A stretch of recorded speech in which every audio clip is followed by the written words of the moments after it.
Welcome back, guys. Or if you're new to my channel, this is Automotive Anonymous, and that's the 2025 Subaru Crosstrek. But more specifically, this is a base model, so it's the cheapest one that you can find. If you actually can find one of these, not a lot of dealerships seem to be ordering them because there's just not as much profit margin as there is on some of the higher trim levels that offer a lot of extra features that are marked up quite a bit. So this is one of the best value vehicles in today's car market. But is it perfect? No, it's not. So today I get to share the good, the bad, and the ugly of this crystal black silica painted Subaru Crosstrek to help you guys at home decide if it might be the right vehicle for you. So you can expect to see a walk around, all the specs, initial driving impressions, 0 to 60 on GPS, and then my final thoughts. And huge thanks to the Twin Falls Subaru for ordering this one, for having these and selling them below MSRP and being willing to ship anywhere in the country. And with that said, let's dive right into this review.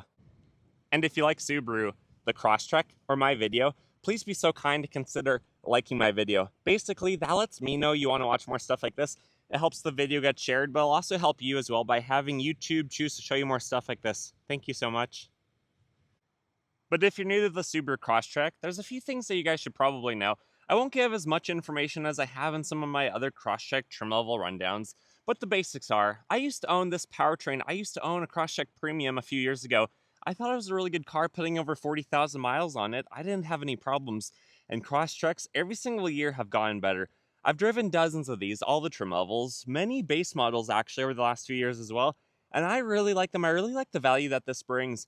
But if you are shopping Subaru, you need to know that they're one of the Japanese automakers. They started making cars in the 1950s. They started shipping them to the United States in the late 1960s. And they get better every single year. Currently, Consumer Reports even rates Subaru as the #1 brand in perceived reliability. That's pretty cool. Subaru doesn't scrap their designs and start over every couple of years like some other automakers. They keep refining them. They keep tweaking them. They keep making them better and fixing the past mistakes. And I like that a lot about them. But this is the Crosstrek. It's kind of based off of the Impreza sedan, which I do have a comparison video if you're interested to know what the actual differences are between them. But this, it starts at about $25,000. A fully loaded Limited or Wilderness can get into the mid-30s, so for being a subcompact crossover, it's actually priced fairly competitively to those other vehicles. But the Crosstrek, now in its third iteration, which started just last year for 2024, has come a long ways since its first inception in 2013. And where mine was a second generation, I can tell you that most aspects of this third generation is better than the old ones. Other than one major flaw, one major deficit, you can no longer get a manual transmission. All of these have the CVT automatic, which personally is a good transmission. It shifts well. These can easily get over 30 miles per gallon while having all the capability that you come to expect with the Subaru. And then this one costing around $27,000 after destination, which you can't really get out of. And then the only options are all-weather mats and remote start through the second key fob. This is a pretty basic Subaru Crosstrek base model, or standard, depending on what country you're in for what this is called. And the Crosstreks are even a top safety pick plus, 5-star crash test rated basically in all categories, and they really offer a lot from actual decent tires that aren't shaved down, to really big windows offering good visibility, a lot of the standard safety features, especially what you'll see as we go through the interior with adaptive cruise control, lane keep assist, all of that stuff. This base model even has the Gen 4 eyesight system, which is 3 cameras helping to keep you in your lane. And after driving a few hundred vehicles and owning now a RAV4, switching from my own Subaru experiences, I can say that Subaru hands down is better than the RAV4, better than a lot of the other, even Japanese automakers. These have LED headlights as standard.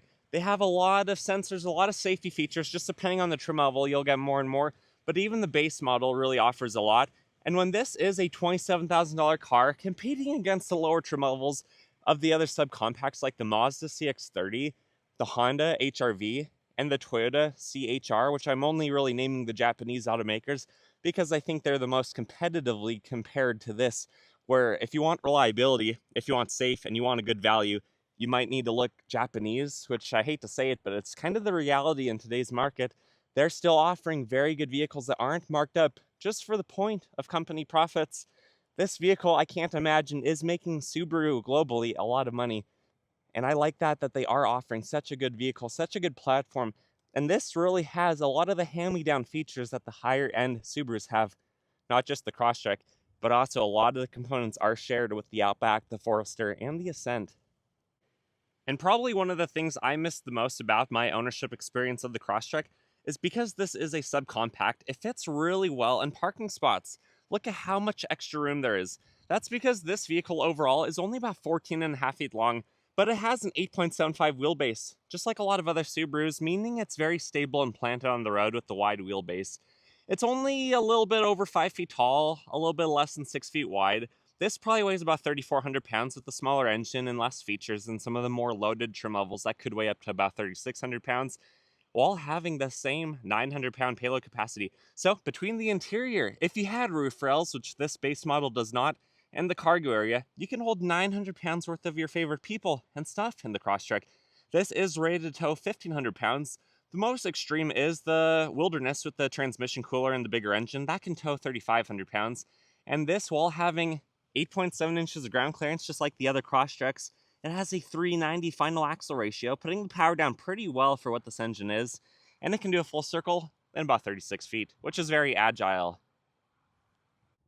And then the last couple things to mention out here is when you lock the vehicle. The gas door locks, so you really don't have to worry about the bums trying to siphon too much of your 16.6 gallons of gas. When you unlock the vehicle, the gas door easily pops open. It's a 16.6 gallon tank. This is rated for 27 city, 33 on the highway, which I do have to say is very accurate, at least in my own ownership experience. Sometimes at low highway speed, it could even get closer to 40. And then it has a pretty decent tire, a Yokohama all season with 9/32 of tread, and it's a 225 60 17, which is a very common wheel and tire size for this platform, and I like it a lot. Honestly, I think the black painted shiny wheel looks better than a lot of the higher trim levels of the Crosstrek. But this is your key. Even the base model gets it. It doesn't have proximity key features. It also doesn't have a painted door handle, but you can lock, unlock, open or release the hatch and use the panic button. But this one also has the fairly expensive remote start option right there. But unlock it, put it back in your pocket, and then open the door. But before we do, I want to mention that I did not run this through the car wash, which is something I almost always do in my car videos, just to show you what black paint looks like, even after just a light rain, which I think this area had yesterday. So this looks fantastic. You can tell how shiny it is underneath all of that. It's kind of reflecting some of the clouds that we have today. But black shows every single flaw, every single rock chip, everything that might be wrong with the paint or on the surface level. You're going to see it. But dang, do these look good when they are nice and clean, when they are waxed up or ceramic coated, whatever you want to do. Otherwise, the door panel, it opens large and in charge. Has all kind of the same design as the higher trim level Crosstreks. Soft cloth door card, I actually like that a lot. It helps this seem to sound deadened just a little bit. Fake carbon fiber. Nothing else to really talk about. The speakers are okay, but they really don't sound that great for being a base model. Nothing on the door sill. All leather mats, that's your other option. Rubberized pedals, HUD release, fuse box, knee airbag, lighting for the dash, ventilation, lighting stock, non-leather wrapped or heated steering wheel, and then a very nice cloth seat with manual controls, which I really like the simplicity of that. Sitting inside here, I think, is actually a pretty nice place to be. At 5'11", it's easy to find a comfortable position. Everything is close, but not feeling claustrophobic. And I just like it a lot. I like the layout of this. The horn, it's high-pitched, but it's loud. The steering wheel thickness is good. You have adaptive cruise control settings on the right, sport and intelligent mode for the transmission settings. Sport basically downshifts you a fake gear. Intelligent keeps you in the highest possible gear, so you're not going to make as much torque, but you're going to get better MPG. And then you can go through your voice and volume and info controls right there. So when we fire up this vehicle with that key, put that in the ignition, the dials do a little bit of a dance. There's a digital screen in the center. You can kind of tell some of your adaptive cruise control settings, lane keep assist with these buttons, and then they pop up. And then if we go through info, there's a little bit of information in there. It's been about 6 miles since I last restarted the trip odometer, and you can see it's still getting 21 mpg. Not too bad. The upper screen. There it is. The lower screen. There it is. Honestly, I kind of like this screen more than the other one in the fancier Subarus and like what we have in our 25 Forester. Most of the time, this doesn't seem to get laggy. It just seems to be more like an old school screen, but there's two of them, and I don't think it looks that weird in person. You have a little bit of storage rubberized. You have a single plug. You don't get a dual, and you have an aux, the backup camera on this. It's at least as good as the largest screen. Trajectory lines still move at the wheel, which I appreciate. The red is usually where the hatch is going to open to, where it could bump into things, just so you're aware of that. And then electronic parking brake, just a blank spot right there. You have a 12 volt, and then you have some cup holders and some storage and some more storage. This is really good storage for a compact crossover. Nothing on the mirror, incandescent lights, no mirror, no lights for the mirror right here. And then this should not slide, but it does extend. Yep. With that said, let's turn this off and I'll hop into the back. The back door handles of the Crosstrek on the Space model are still the matte black non-painted surface. Doors open huge though, better than a lot of the competition, making it easier for you to get in and out. The seat isn't terribly low at 5'11". I don't have to drop down very far to get into there. And then it's high enough it's going to be easy to get out. But with a door panel like that, it's easy to fit dog carriers, child safety seats, or less mobile individuals. And then this is the bench seat. I think it's really comfortable. The cloth seats are thin. They don't take up a lot of room. You can see that the back lays almost flat to the cargo area back there. You have a child safety anchor there. You have two on the seats. And you still have a lot of room in front of the headrest, which not all subcompacts do. In fact, a lot of them don't. So when you lift that up, look at how light that thing is. It's easy to get back here. Scoot my bum all the way back. I have that much room in front of my knees. No vents or anything. I really wish these had vents like the CX-30 does. And no armrest on the base model. But headroom at 5'11" wearing a hat, it's actually okay. I have just a little bit of room above my head. The windows not as big in the back as they are in the front, but because the roof liner is lighter in color, not darker, this is actually a pretty nice place to be. And I could ride back here for quite a while and not be too uncomfortable. I even have a lot of room to stretch out my knees, which is nice. But this is the back of the Crosstrek, and in crystal silica black, I actually think it looks pretty good. Kind of masks some of the black cladding, some of the black accents on it, and it just looks really good, especially with those LED taillights. But because no Crosstrek in the United States has a power liftgate, you're gonna have to do that yourself. The shocks do a pretty good job. The height of it probably is pretty average, so just be careful if you are in a tight space or a garage. Then back here, you have 21 cubic feet of room. Incandescent light right there, nothing too special, but it is helpful to have. You can have a small privacy shade, and when you drop the seats, you have 55 cubic feet of room, which is very good for this class of vehicle. You can tell, though, there is a little bit of a drop from the seats to the cargo floor. And then this has a temporary spare tire. The Impreza, which this is kind of based off of, only has a can of Cheese Whiz or something that's going to try to fill up your tire, but not an actual spare tire. And then you have a dog bowl on the side, which is kind of cool. But with that said, let me show you reaching up here, throwing it down. It's not too difficult to do. And then if we come around to the passenger seat, door panel also opens really big. You just don't have all the controls that you would have on the driver's side, but you're not missing a lack of power options because neither of these seats have power options. My backpack would appreciate heated seats, but it doesn't seem to mind the adjustments because it's just a backpack at the end of the day. Nothing on the transmission tunnel or above the glove box. It's also non-locking. And then you have maybe an adequate size amount of room, no plugins or anything in here like you get on the Outback though. So with that said, let's come around to the front. I'm going to pop the hood and I'll show you what the 2-liter boxer engine looks like. Under the hood, we have the 2-liter horizontally opposed boxer engine. So 2 of the pistons punch this way, 2 of the pistons punch this way, and then it's connected to a TR580 automatic CVT transmission. These are really good engines. They're very reliable. They've had a lot of work done to them to kind of just improve the platform. You have the air filter. You get some fresh cold air from the grill. It goes right through the baffling and to the throttle body, to the upper intake manifold, and then right into the heads of the block. The block right there, that's the valve covers on both sides. Because it's a boxer engine, you can see where the boxer block is actually mated right there. Kind of cool. And then you have an alternator, AC compressor, your belt right there. This is, to my knowledge, the only economy unibody vehicle crossover like this that has a rear-wheel drive type of setup for the engine. It's not transversely mounted, which a lot of vehicles have the serpentine belt over here. They're harder to work on. This is all the accessories up top. Everything is easy to identify. It even has a top mount oil filter for your off-roading adventure, so you don't knock that off and blow up your engine from the lack of oil when you drain all that out. You have a fuse box on each side, the battery, all of your reservoirs, and overall, for only making 152 horsepower, at least it's easy to work on, at least it's very reliable, and this should be a very good powertrain for a lot of people. With that said, let's drop the hood, take it for a drive. Initial driving impressions of the 2-liter Crosstrek. I'm going to restart the MPG so you guys can see exactly what this 2-liter little engine can do. We're even going to do a light acceleration up to the speed limit. Light acceleration, this really doesn't feel any different than the 2.5-liter Crosstrek.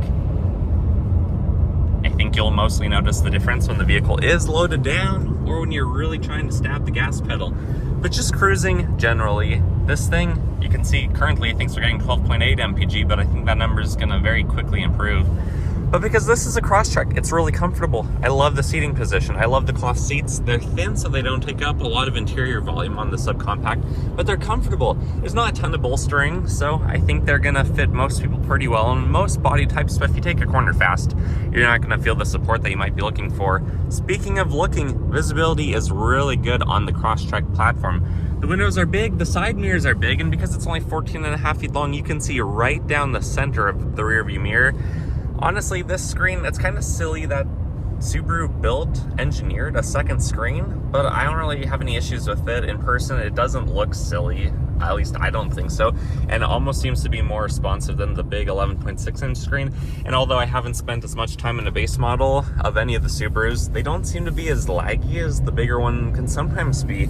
Storage is still good. Everything in here is pretty nice, but the Crosstrek, the base model, I can't really speak to the wind noise today because it's not super duper windy, at least where I am right now. I don't hear wind noise on the glass anyways. These Geolander tires aren't really kicking up a lot of rocks.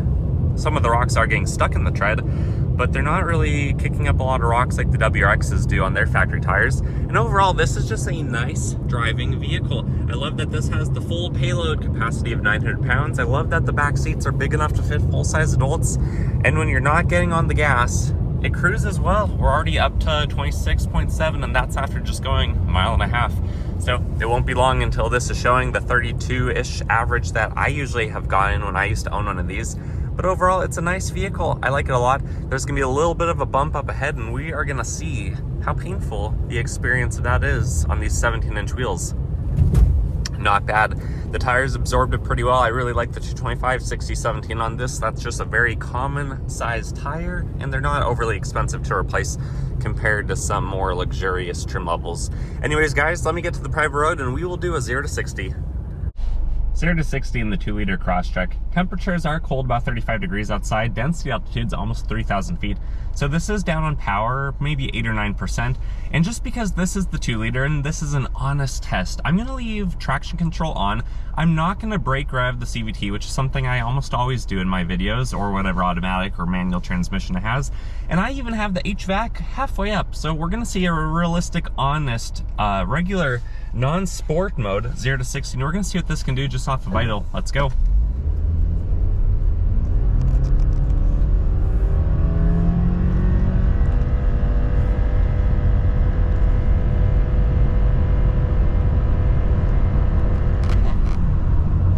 And true 0 to 60 came in at 11.11 seconds. If we had HVAC off, if conditions were better, this probably could do as well as maybe a 9.5 in my elements.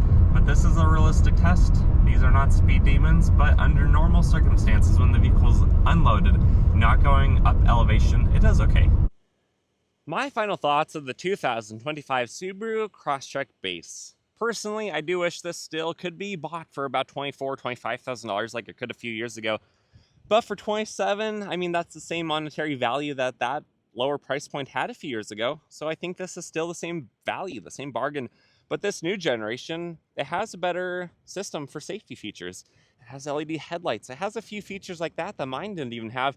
The base model even has maybe the best looking wheels, which I really appreciate. That Subaru doesn't cheap out, give you some steely wheels, like some other vehicles with some hubcaps. This is actually a very nice vehicle. Black, maybe reconsider. Black is one of the most common colors for cars, but even with a light rain, a light dusting, the black paint looks absolutely filthy. So I hope that kind of hits home or lets you guys be a little bit more aware, because usually videos, the cars are cleaned up, they look shiny. They're never going to look as good as they do the first day you buy them, unless you modify them to your liking. But overall, I'm just rambling on. This is a good car. Highly recommend you test drive one for yourself. Check it out. Check out the competition. Make a fun day out of it, and then sleep on your decision. Don't spend 27 grand without knowing that this is the right vehicle for you. Always test drive before you purchase, before you sign on the dotted line, or you write a check. And anyways, guys, if you got anything out of this video, please consider liking it. Comment your thoughts and opinions below. Subscribe if you haven't already. And check out the Twin Falls Subaru. In my opinion, they are the best Subaru dealership in the world. So I'll link them below. Otherwise, bye guys.